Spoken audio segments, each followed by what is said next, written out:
Hey everyone, welcome to my presentation. Today I'll be presenting a paper to you regarding the role of mental imagery in enhancing emotion. For most people, mental imagery is strongly intertwined with their everyday life. Whether navigating the world, doing handyman tasks, reading, or listening to music, imagery can enhance these experiences, making them easier or more enjoyable. Despite this, there's huge variation among people in the strength of their visual imagery. At the extremes, many people are familiar with photographic memory, where people can perfectly visualize things they've seen as if they're there in the moment. But not many people know of aphantasia, where visualization is completely absent. People with aphantasia provide a unique opportunity to study imagery, as they act as a natural control group that doesn't visualize. The authors of this study aim to leverage this to investigate the mechanics of imagery.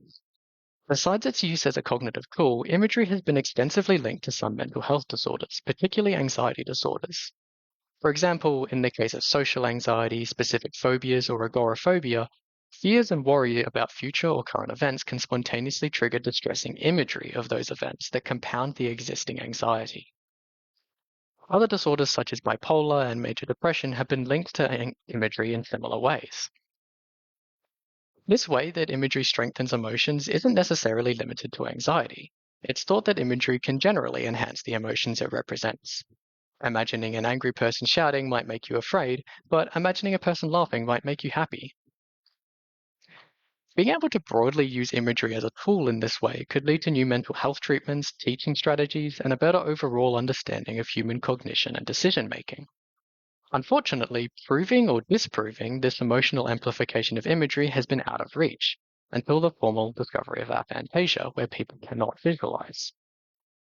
The authors of this study wanted to compare the emotional responses of aphantasic participants and typical visualizers as they imagine fearful scenarios. By doing this, they hope to provide clearer insight into how much our emotions are actually influenced by imagery. This brings me to the experiments. In the first experiment, they got everyone to read a scary story while monitoring their skin's response to tiny electrical currents. This is because as we become more afraid and our body's nervous system starts preparing for fight or flight, the skin's surface actually becomes more conductive. Because of this, we can measure those changes in conductivity and relate them to how afraid the person is. If the participants found the story scary, we would expect their skin to get more and more conductive as they read through each of the cards. And this is essentially what we saw, but only for the participants with intact visualization.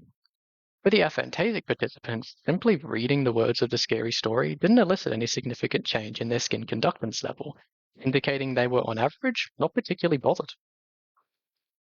As you can see from the graph, the difference is quite distinct.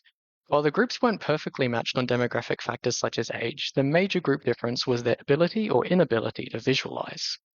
Thus, what this separation suggests is that with the inclusion of imagery, the story was significantly more fear-inducing, supporting the emotional amplification theory.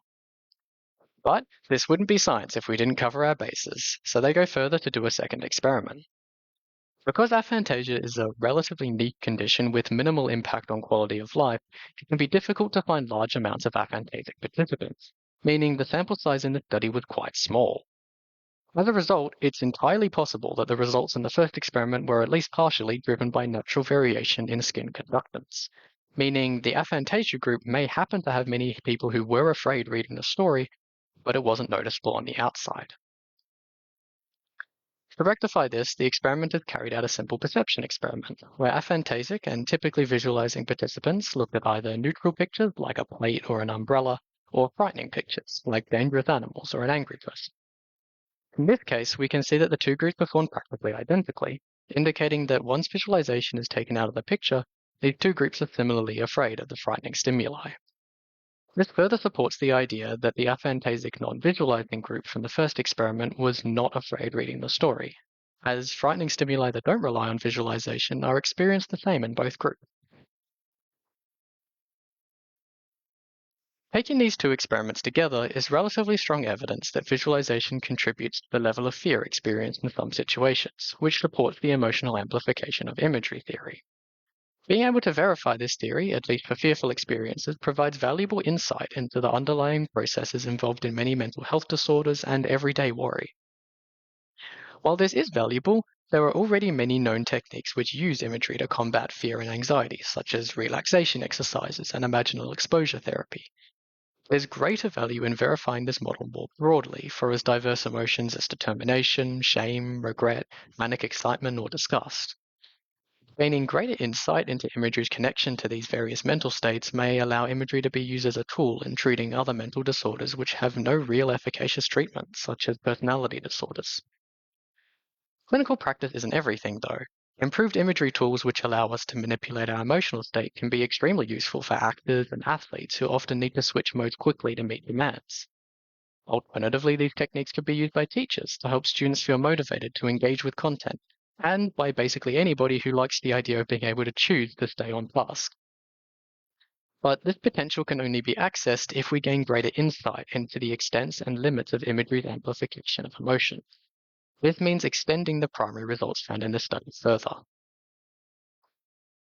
Finally, the inclusion of aphantasic participants raises the question of how existing imagery techniques are affected by those with either weak visualization skills or none at all.